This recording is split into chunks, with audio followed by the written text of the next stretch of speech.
Okay, now in this video, I will show you how to graph a linear function. So, I want to graph the function of this fx equals 6x plus 7. So before I can graph this function, I need to find a couple of points on this graph. So to find the points, first, I'm gonna set up this table, and then I will pick up some x values. Now you can use any x values; it doesn't matter. And for each x values, you find the corresponding y values using this equation. Okay. So, for example, if I pick up 0. Then, when x equals 0, the corresponding y gonna be 7. Because if x equals 0, y is 6 times 0 plus 7. So that's why the y is 7. And then I pick up 1. So when x equals 1, the y is 6 times 1 plus 7, so it's 13. I can also use some negative numbers for x. So if x equals negative 1, then the corresponding y is positive 1. The negative 2, so the y is negative 5. Okay, now after we have the x values and the y values in this table, now we know since each ordered pair is corresponding to a point. So that means right now I have 4 points, and these 4 points are 0, 7, 1, 13, and negative 1, positive 1, and negative 2, negative 5. Okay, so next, what I'm going to do is I'm going to plot these 4 points on the xy coordinate system, and then by connecting these 4 points, I can find the graph of this function. So this is a 1, 2, 3.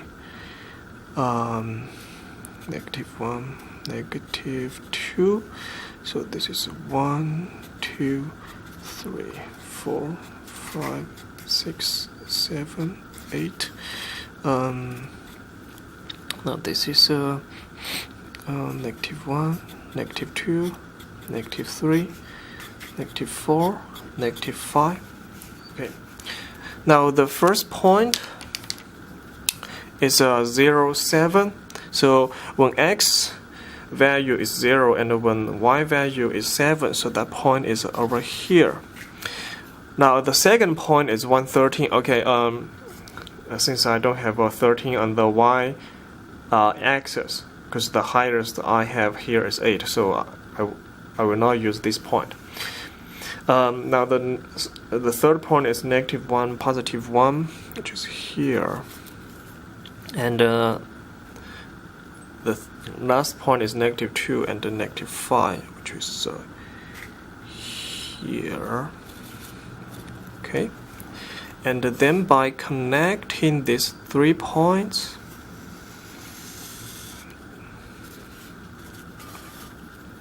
we can find the graph. We can sketch the graph of this function. Okay, so as you can see, the graph is a straight line. Okay, it's a straight line. Now actually, when you are graphing a linear function, you only need 2 points. Okay, 2 points will be enough for us to graph a linear function. Okay, and usually the 2 points we are using, they are the x-intercept and the y-intercept. Now let me show you what they are. So the x-intercept is the point where the graph intersects with the x-axis. So in this example, that point is this one. So this point is our x-intercept. And the y-intercept is the point where the graph intersects with the y-axis. So in this example, this point is our y-intercept. And actually, you can see, since the x-intercept is on the x-axis, so therefore, at this point, its y-coordinate is 0. So the x-intercept is a point like this. So its x-coordinate is some number, but its y-coordinate is always 0. And for the y-intercept, for this point, since this point is on the y-axis, so at this point, its x-coordinate is always 0, and its y-coordinate is some number. For example, that number in here is a 7, right? So this point 0, 7, this is our this is a y-intercept of this function. Okay, now in next video, I will show you some examples of finding the x-intercept and the y-intercept of a given linear function.